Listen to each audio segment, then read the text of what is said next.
Bismillahirrohmanirrohim. Assalamualaikum warahmatullahi wabarakatuh.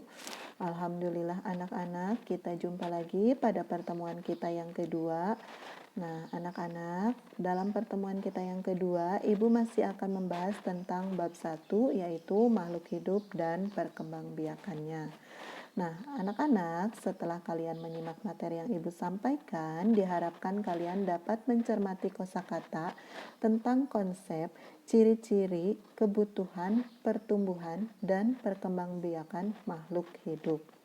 Nah, anak-anak, di pelajaran kita sebelumnya, kalian sudah belajar tentang kosakata yang berhubungan dengan perkembangbiakan makhluk hidup. Nah, sekarang kalian simak materi berikut ini. Mendengarkan teks tentang pertumbuhan dan perkembangbiakan makhluk hidup. Dengarkan teks berikut ini. Makhluk hidup mengalami pertumbuhan dan perkembangan. Makhluk hidup yang lahir akan tumbuh dan berkembang hingga dewasa. Makhluk hidup dewasa akan berkembang biak. Tujuannya untuk melestarikan jenisnya agar tidak punah. Nah, anak-anak, pada teks tadi ada contoh kosakata yaitu berkembang biak. Tiap kosakata memiliki arti. Berkembang biak artinya menghasilkan anak atau keturunan. Nah, sekarang ada kosakata di dalam percakapan. Ibu bacakan dulu ya anak-anak.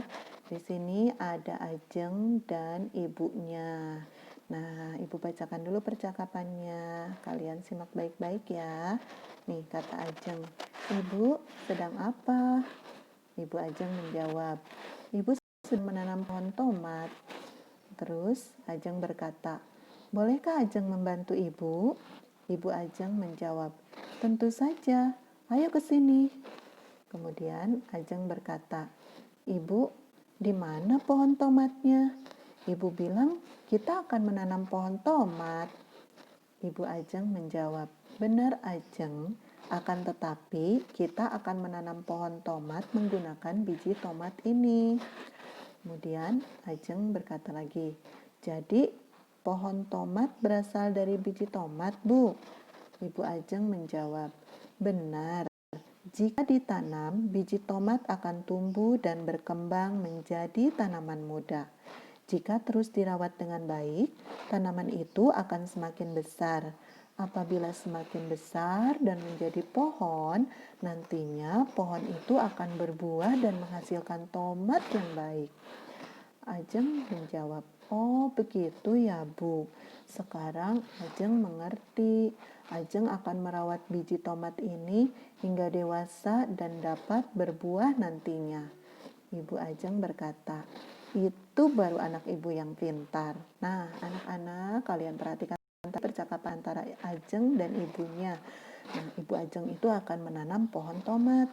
Tetapi Ajeng bertanya, "Kok mau nanam pohon tomat tapi kok pohonnya nggak ada?" Jadi pohon tomat itu berkembang biaknya dari biji. Jadi yang ditanam bijinya, nanti akan tumbuh pohon tomat. Nah, anak-anak, itu tadi materi yang bisa Ibu sampaikan. Di sini ada pertanyaan yang harus kalian jawab. Jawablah pertanyaan berikut sesuai percakapan yang telah dibacakan oleh Ibu. Yang pertama, siapa yang melakukan percakapan? Yang kedua, makhluk hidup apa yang dibahas dalam percakapan? Yang ketiga, apa yang mereka lakukan? Yang keempat, bagaimana cara makhluk hidup itu dapat tumbuh dan berkembang biak? Yang kelima, apa yang harus dilakukan agar makhluk hidup dapat tumbuh dan berkembang biak? Nah, anak-anak, demikian materi yang bisa Ibu sampaikan hari ini. Kalau ada hal yang kurang kalian pahami, kalian bisa tanya langsung kepada Ibu. Anak-anak, terima kasih atas perhatiannya. Wassalamualaikum warahmatullahi wabarakatuh.